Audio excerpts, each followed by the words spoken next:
आणि tree diagram मध्ये सगळ्या गोष्टी आपण फाइंड आउट करू शकतो. चलो नेक्स्ट क्वेश्चन नंबर 19. चला पुन्हा आपल्याला इथे अंतर दिलेलं आहे. 2 वर्षाचं चक्रवाढ व्याज आणि सरळ व्याज यामधील अंतर 4 रुपये आहे, तर मुद्दल किती? यामधील अंतर 4 रुपये आहे, तर मुद्दल किती?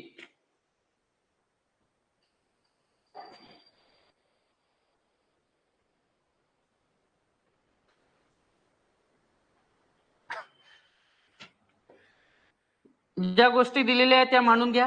दर दिलेला आहे आपल्याला किती? 5%. वर्ष किती दिलेले आहे? 2 वर्ष. 5%चं कन्व्हर्जन करता येते.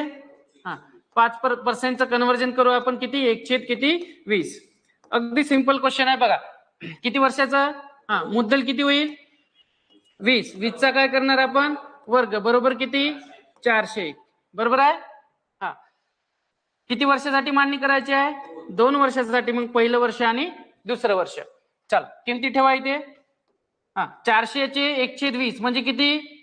20. ठीक आहे. सेम असते. व्याजावरती व्याज लागेल. दर तोच राहील आपला 5% म्हणजे किती? 1/20. आणि 20 चे आपण 1/20 काढले तर किती येईल? 1. ठीक आहे. लक्षात येते.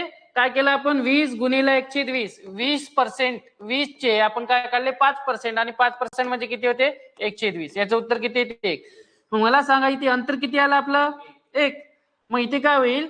डुप्लिकेट वर्सेस आपलं अंतर 1 आहे आणि ओरिजिनल किती आहे? 4. काढायचं काय आपल्याला? मुद्दल. आपली मुद्दल किती आहे? मग 400 रेशोची किंमत 1600. नेहमी लक्षात ठेवायचं, इथे गडबड नाही करायची. डुप्लिकेटच्या खाली डुप्लिकेट आणि ओरिजिनलच्या खाली ओरिजिनल. ठीक आहे. इथे क्रॉस मध्ये मल्टिप्लिकेशन करा. 1600. ठीक आहे. 400 गुणिले 4. Option number A is correct. ठीक आहे.